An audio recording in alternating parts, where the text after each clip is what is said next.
I love Fiddle Leaf Fig trees and I currently have 5 in my collection. When I first started collecting houseplants, I was hesitant to get a Fiddle Leaf Fig because so many people told me that they were hard to care for. I have found this isn't true. I've had Fiddle Leaf Figs for over 4 years now and find them to be hardy plants. Let's go through the basic care for a Ficus Lyrata. First up is watering. I water my Ficus every 2 weeks or less. You want to wait for the soil to dry out completely in between watering. And fiddle leaves are one of those plants that will show you when they need to be watered because the leaves will start to point down.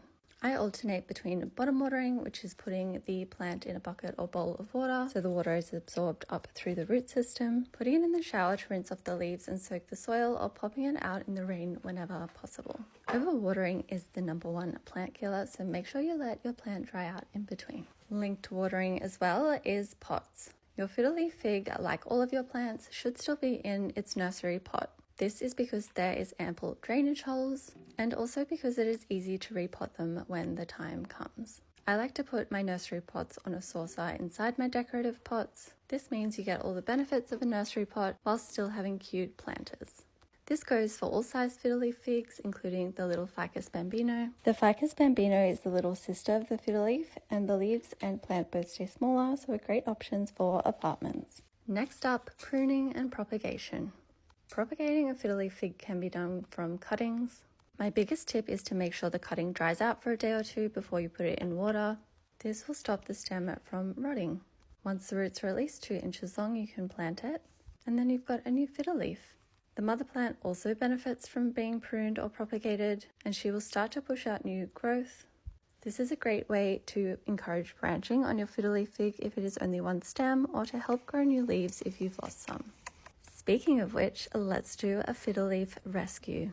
If your fiddle leaf looks sad like this one, don't worry, you can resuscitate it.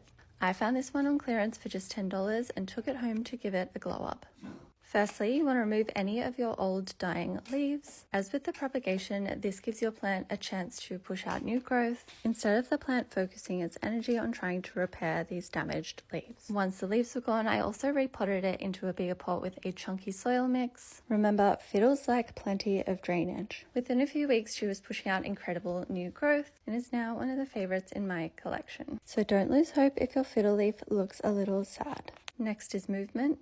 Don't be scared to pick up your plants and move them around. They shouldn't lose leaves just by looking at them. I'm always moving my fiddle leaves around, and I firmly believe this helps them grow stronger and also makes them more resilient for when you need to move house or just straight up drop them or knock them over like I have done as well. Next, let's go through how to identify the most common problems. Small black dots and discoloration under your leaf is most likely thrips.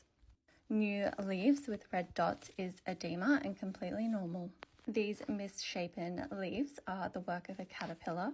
If you have very dark marks on your leaves, it is most likely root rot. If the spots are more of a rust color, this can be a lack of watering or lack of humidity. Cracked leaves are also a sign of this. Yellow leaves at the base of your plant is just aging out and completely normal. If your new leaves are going yellow though, this can be a lack of nutrients. If you've recently chopped your plant, the first leaf may also be a little misshapen but should be fine after this.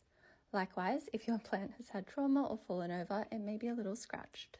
Once you've identified what the issue is, you can either treat the pests, adjust your watering, or remove the leaves. When it comes to pest control, I use neem oil as a preventative and white oil when it comes to an infestation. And that's it. Let me know if you've got any questions.